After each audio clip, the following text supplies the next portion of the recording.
कोल्हापूर राजर्षी छत्रपती शाहू महाराजांच्या पुरोगामी विचारांची भूमी, स्त्री पुरुष समानतेचा संदेश देणाऱ्या या भूमीत आजही मुलगी जन्माला आली म्हणून विवाहितांचा छळ होत असल्याच्या घटना समोर येत आहेत. अगदी 2 दिवसांपूर्वी अशाच कौटुंबिक छळाला कंटाळून एका विवाहितेनं आत्महत्या केल्याची घटना अगदी ताजी असतानाच कागलमध्ये आणखी एका विवाहितेवर अमानुष अत्याचार झाल्याचा धक्कादायक प्रकार उघड झाला. मुलगी झाली म्हणून पती, सासू आणि दिरानं केलेल्या कथित मारहाणीमध्ये वैष्णवी मगदूम हिच्या हाताला तब्बल 22 टाके पडलेले असून तिचा हात निकामी होण्याची भीती व्यक्त केली जाते. या प्रकरणी कागल पोलिसांनी तिघांविरोधात गुन्हा दाखल केलाय. पाहुयात या संदर्भातला विशेष रिपोर्ट.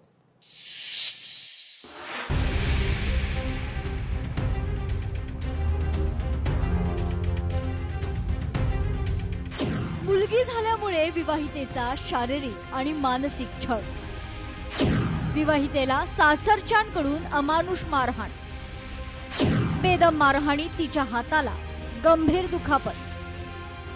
कोल्हापूर जिल्ह्यातील कागलमध्ये राहणारी वैष्णवी मगदूम संसार सुखाचा व्हावा अशी स्वप्न घेऊन सासरी गेलेली ही विवाहित महिला. मात्र मुलगी जन्माला आल्यापासून तिचं आयुष्य कथितपणे छळ, अपमान आणि मारहाणीचं बनलं. मुलगा झाला नाही या कारणावरून तिचा सातत्यानं मानसिक आणि शारीरिक छळ करण्यात आल्याचा आरोप तिच्या कुटुंबियांनी केलाय. मारहाण झाली त्याचं मूळ कारणच होतं की मला मुलगी झाली, कारण का त्यांना सासरच्या मंडळींना, सासूबाईंना, मिस्टरांना, दिरांना मुलगा पाहिजे होता, कारण त्यांच्या घरामध्ये त्यांना मुलगी नकोच होती.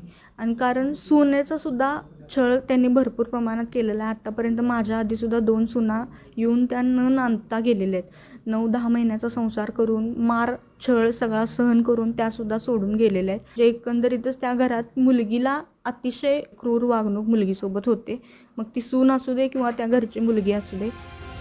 वैष्णवीच्या आरोपानुसार पती, सासू आणि दिराकडून वारंवार मारहाण केली जात होती. अखेर झालेल्या बेदम मारहाणीत तिच्या हाताला गंभीर दुखापत झाली.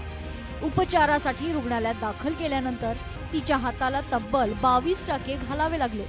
एवढंच नाही तर डॉक्टरांनी हाताच्या कार्यक्षमतेबाबतही चिंता व्यक्त केल्याचं सांगितलं जातंय. त्यांच्या अपेक्षा म्हणजे प्रत्येक कार्यक्रम आलं, काय आलं, सगळ्या मागण्या, बारसं घाला मोठ्यानं, डोहाळं जेवण करा तुमच्या येणं मोठ्यानं, सगळं म्हणजे मुलग्याचं लग्न केलं, लग्नात सुद्धा सगळ्या मागण्या आम्ही पुरवत आलो. पण आमच्या मुलगीशी असं का ती वागली?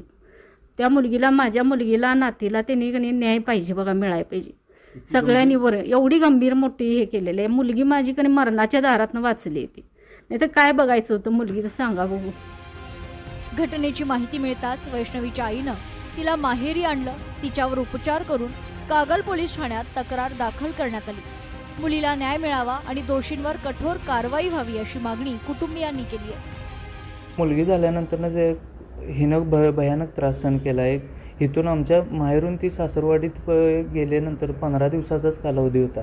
असं काही जास्त दिवस झाले असं पण काही नव्हतं.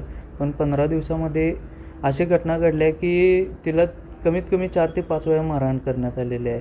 आणि ज्यावेळी लास्ट टाईम झाली ही अत्यंत भयानक मारहाण होती. कठोर शासन केलं पाहिजे, परत पोलिसांनी पण त्यांना शासन केलंच पाहिजे आणि चांगली शिक्षा झाली पाहिजे.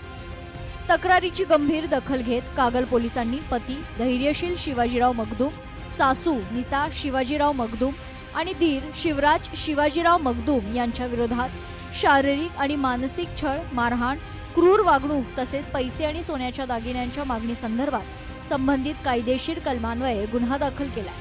पुढील तपास पोलीस करतायत. बाहेरच्या लोकांच्याकडून पैसे आणि दागिन्याची मागणी आणि त्याच्यासाठी वेळोवेळी जास्त त्रास, तसे त्यांना एक 3 महिन्याची मुलगी एक अपत्य आहे. तर मुलगी झाल्याबाबत त्रास दिला जातोय आणि दिनांक 4/7/2026 रोजी त्यांना भांडणामधून या जाचा त्रासातून मारहाण झालेली आणि त्याच्यातून त्यांच्या डाव्या हाताला गंभीर जखम होऊन फ्रॅक्चर झालेला आहे.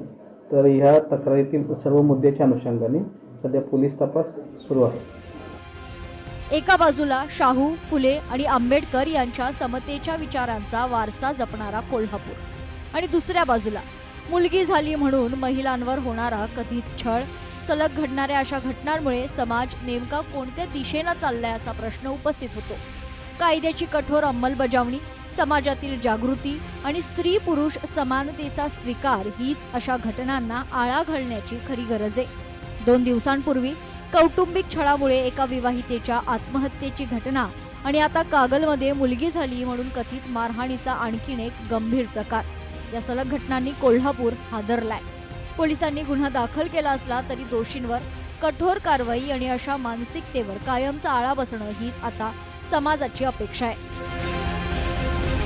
सतेज औंधकर, लोकशाही मराठी, कोल्हापूर. लोकशाही मराठी ऐका, पहा, जागरूक रहा.